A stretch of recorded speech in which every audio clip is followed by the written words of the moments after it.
तुम्बाद का मुख्य विषय लालच और उसके परिणामों का अंतहीन चक्र है और यह कैसे अंततः टूट जाता है। यह सब हस्तर से शुरू होता है। तुम्बाद, हस्तर कौन है? फिल्म की पौराणिक कथा कहती है कि हस्तर समृद्धि की देवी की पहली संतान है। वे एक देवता है जिसे लालच का रास्ता चुनने की वजह से सजा मिली। मिथक के अनुसार हस्तर ने देवी का सोना और भोजन चुराने की कोशिश की। फिल्म की पौराणिक कथा कहती है कि हस्तर समृद्धि की देवी की पहली संतान है। वे एक देवता है जिसे लालच का रास्ता चुनने की वजह से सजा मिली। मिथक के अनुसार हस्तर ने देवी का सोना और भोजन चुराने की कोशिश की। जब वह सोना चुराने में कामयाब हो गया तो दूसरे देवताओं ने हस्तर पर हमला कर दिया। जब वे भोजन लेने गया, देवी ने उसे बचा लिया, लेकिन उसे हमेशा के लिए उसके गर्भ में रहना पड़ा। वह हमेशा भूखा रहता है। सरकार कौन है? सरकार तुम्बाद में एक विशाल हवेली का स्वामी है। दशकों से वे उस छिपे हुए खजाने का पता लगाने की असफल कोशिश कर रहा है जिसे हस्तर ने चुराया था। उसे उम्मीद है कि उसे हस्तर की मूर्ति का एक सोने का सिक्का इनाम में मिलेगा। सरकार की मृत्यु हो जाती है और विनायक की मां को हवेली विरासत में मिलती है। हालांकि वह तुम्बाड से कोई लेना देना नहीं चाहती, उसे वह मिल गया है जो वह चाहती है। सरकार की मृत्यु हो जाती है और विनायक की मां को हवेली विरासत में मिलती है। हालांकि वह तुम्बाद से कोई लेना देना नहीं चाहती, उसे वह मिल गया है जो वे चाहती है, हस्तर की मूर्ति से निकला ठंडा सोना। उसे लगता है कि इससे उन्हें दूसरे शहर में एक नया साधारण जीवन शुरू करने के लिए पर्याप्त धन मिल जाएगा। लेकिन विनायक इससे सहमत नहीं है और उसे लगता है कि वे हवेली में छिपे सभी खजाने को विरासत में पा सकते हैं। दुर्भाग्य से विनायक का छोटा भाई पेड़ से गिरकर मर जाता है। मां अपने मृत बच्चे को दफनाती है और विनायक के साथ शहर छोड़ देती है। वह विनायक से वादा करती है कि वे कभी तुम्बाद नहीं लौटेगा। तुम्बाड, वह बूढ़ी दादी अभी तक कैसे जीवित है? बूढ़ी औरत सरकार की दादी है, आखिर वह जिंदा कैसे है? खैर, उसकी पिछली कहानी यह है कि जब वह छोटी थी तब उसने छिपा हुआ खजाना पाया था, लेकिन उस पर हस्तर ने हमला किया और उसे अनंत जीवन का श्राप दिया गया। लेकिन वह हमेशा जवान नहीं रही।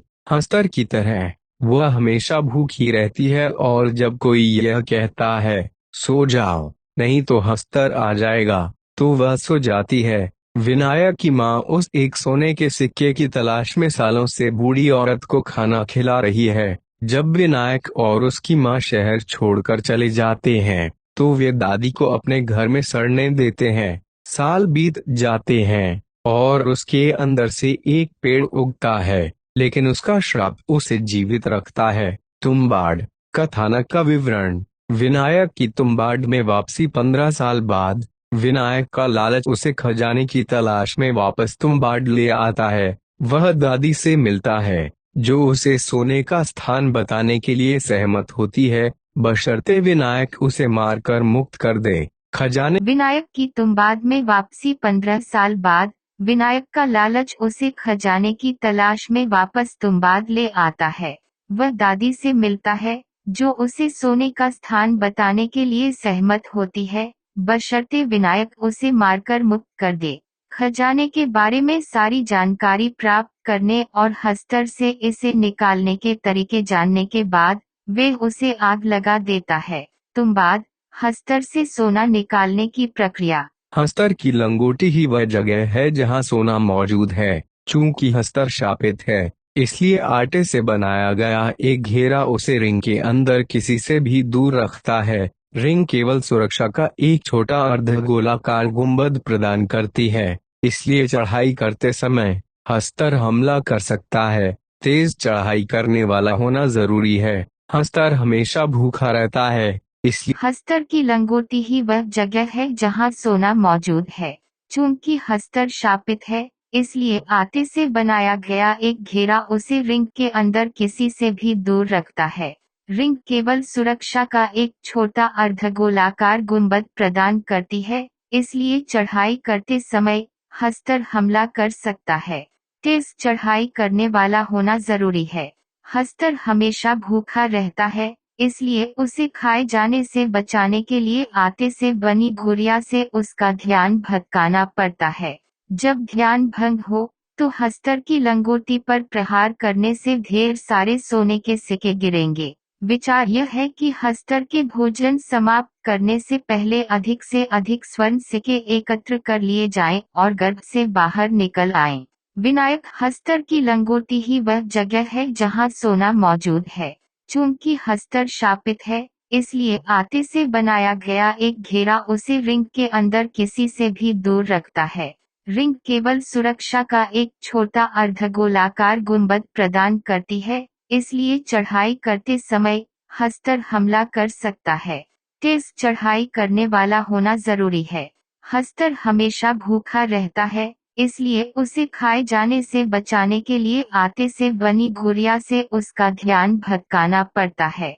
जब ध्यान भंग हो तो हस्तर की लंगोटी पर प्रहार करने से ढेर सारे सोने के सिक्के गिरेंगे। विचार यह है कि हस्तर के भोजन समाप्त करने से पहले अधिक से अधिक स्वर्ण सिक्के एकत्र कर लिए जाएं और गर्भ से बाहर निकल आएं। विनायक हस्तर से सोना चुराकर कई वर्षों में अमीर बन जाता है।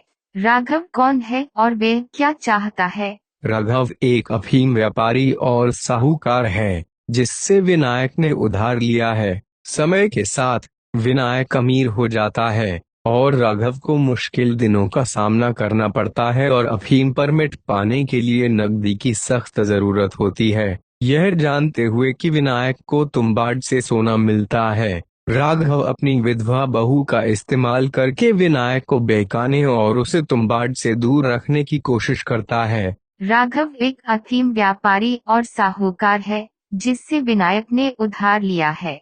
समय के साथ विनायक अमीर हो जाता है और राघव को मुश्किल दिनों का सामना करना पड़ता है और अफीम परमिट पाने के लिए नकदी की सख्त जरूरत होती है।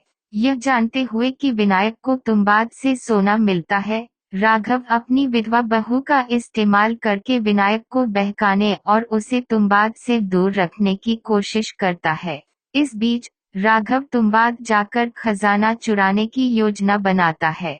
दुर्भाग्य से उसकी बहू राघव की योजना विनायक को बता देती है।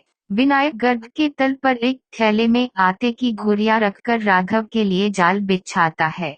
राघव को हस्तर के बारे में कुछ भी नहीं पता। जब वह कुएं से निकलकर गर्भ तक पहुंचता है, तो वे थैला खोलकर आटे की गुड़िया निकालता है, जो हस्तर को बुलाती है। राघव हस्तर से टकराता है और वे गर्भ की दीवार से जा टकराता है। विनायक वहां पहुंचता है और दया राघव को मार देती है, ताकि उसे दादी का भाग्य न भुगतना पड़े। पांडुरंग का प्रशिक्षण और तुम्बाड की यात्रा। विनायक का बेटा पांडुरंग जब बड़ा हो जाता है, तो वह हस्तर से सोना प्राप्त करने के लिए प्रशिक्षण लेना शुरू कर देता है। विनायक गर्भ में जाने की योजना बनाता है, लेकिन पांडुरंग चुपके से गर्भ में आटे की एक गुड़िया ले आता है। हस्तर हमला करता है और दोनों किसी तरह बच निकलते हैं। विनायक पांडुरंग को ट्रॉफी के रूप में एक सोने का सिक्का उपहार में देता है, लेकिन पांडुरंग इसे बेचकर खुद पैसे कमाना चाहता है। वर्षों के दौरान राघव की बहू विनायक की रखैल बन जाती है।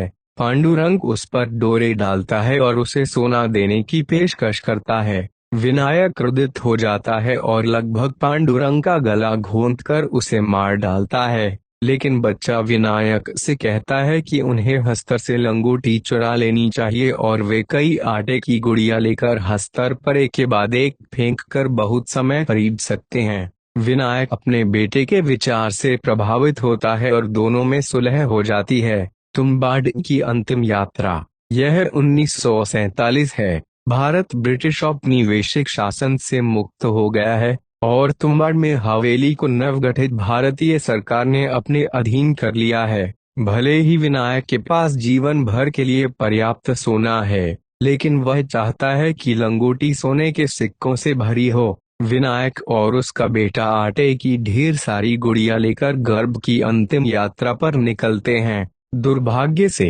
उनकी योजना विफल हो जाती। दुर्भाग्य से उनकी योजना विफल हो जाती है जब हस्तर के कई उदाहरण सामने आते हैं, प्रत्येक गुड़िया के लिए एक। दोनों गर्भ में एक छोटे गोलार्ध में फंस जाते हैं, जो उन्हें बचाने वाले आटे के घेरे की बदौलत होता है। विनायक सभी गुड़ियों को अपने ऊपर बांधता है और बाहर निकल जाता है। सभी हस्तर उसके पीछे पीछे बाहर निकलते हैं, और जैसे ही वे बाहर निकलते हैं, हैच के चारों ओर एक दूसरा आटे का घेरा उन सभी को विघटित कर देता है। तुम्बाद के अंत में पता चलता है कि विनायक सोने से भरी लंगोटी पाने में कामयाब हो जाता है, लेकिन हस्तर में से एक उसे छूता है और श्राप देता है। विनायक पांडुरंग को सोना देने की पेशकश करता है, लेकिन पांडुरंग लालच के भयानक परिणाम को देखता है और सोना लेने से मना कर देता है, जिससे विनायक बहुत खुश होता है। पांडुरंग आखिरकार लालच और श्राप के चक्र को तोड़ता है। अपने पिता को श्राप से मुक्त करने के लिए उन्हें जिंदा जला देता है और उन्हें यह कहकर सुला देता है, सो जाओ, नहीं तो हस्तर आ जाएगा। अगर पांडुरंग ने सोने से भरी लंगोटी ले ली होती, तो वे सोने की लालसा का एक नया चक्र शुरू कर देता, क्योंकि कोई भी धन कभी भी पर्याप्त नहीं होता। इसका अंत पांडुरंग द्वारा शापित होकर और लालच को अपने परिवार की वंशावली में आगे बढ़ाकर कीमत चुकाने के साथ होता। क्या हस्तर मर गया? नहीं, हस्तर की मृत्यु नहीं हुई, वह गर्भ द्वारा संरक्षित है। हस्तर की शारीरिक अभिव्यक्तियां गर्भ में लाई गई प्रत्येक आटे की गुड़िया के लिए उभरती हुई दिखाई देती हैं। इसलिए अगली बार जब कोई दूसरी गुड़िया लेकर आएगा, तो हस्तर की एक और शारीरिक अभिव्यक्ति होगी।